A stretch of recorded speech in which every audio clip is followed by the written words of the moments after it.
کہ اللہ تعالیٰ کی ذات نے جو ہمیں مثبت قوتیں عطا فرمائی ہیں،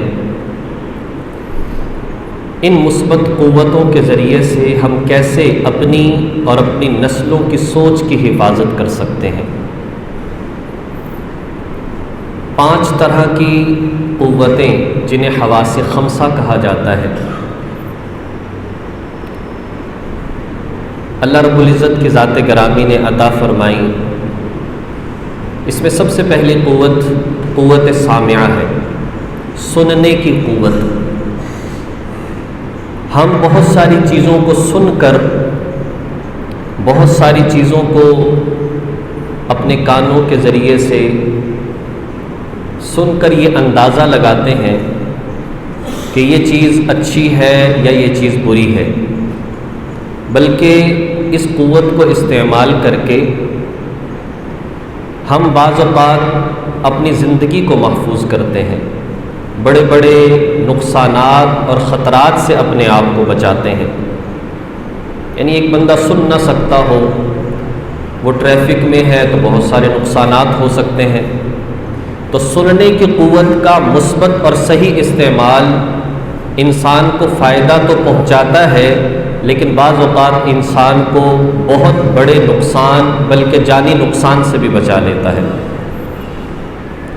اللہ تعالیٰ کی ذات نے قوت شامہ عطا فرمائی، سونگھنے کی قوت۔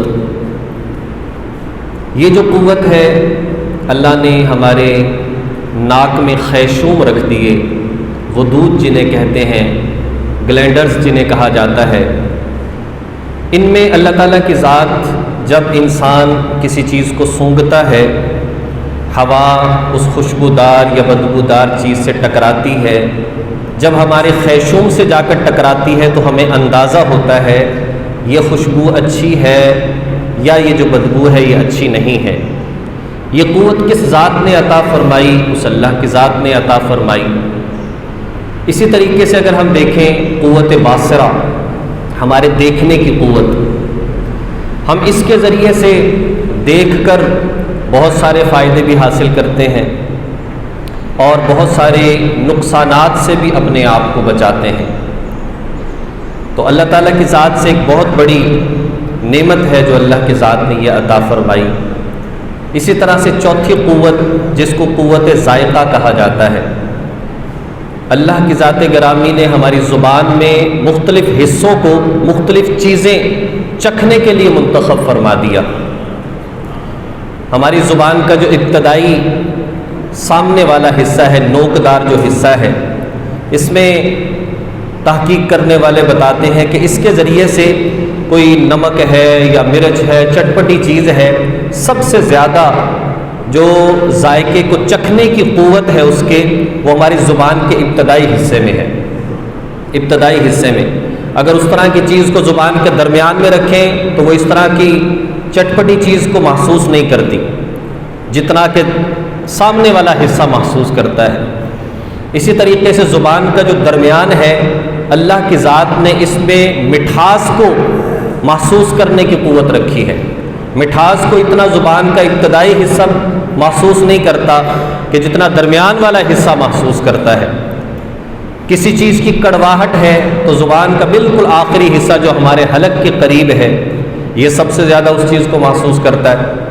اس لیے بعض اوقات جو لوگ کہتے ہیں، ڈاکٹر حضرات سے یہ بات کہتے ہیں کہ جی ہم گولی اگر کھاتے ہیں تو الٹی آ جاتی ہے فلاں، تو وہ کہتے ہیں کہ جی آپ بالکل آخر میں رکھ کے گولی کو نہ کھائیں، بلکہ زبان کے درمیان میں رکھیں، اس کی کڑواہٹ کم محسوس ہوگی۔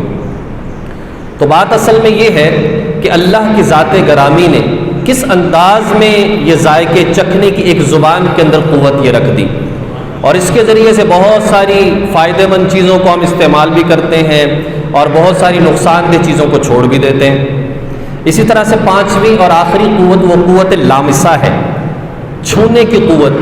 کسی چیز کو ہاتھ لگا کر ہم محسوس کرتے ہیں کہ جی یہ گرم ہے، ابھی اسے نہیں کھانا چاہیے، یہ زیادہ ٹھنڈی ہے، یہ نقصان دہ ہو سکتی ہے یا یہ فائدہ مند ثابت ہو سکتی ہے۔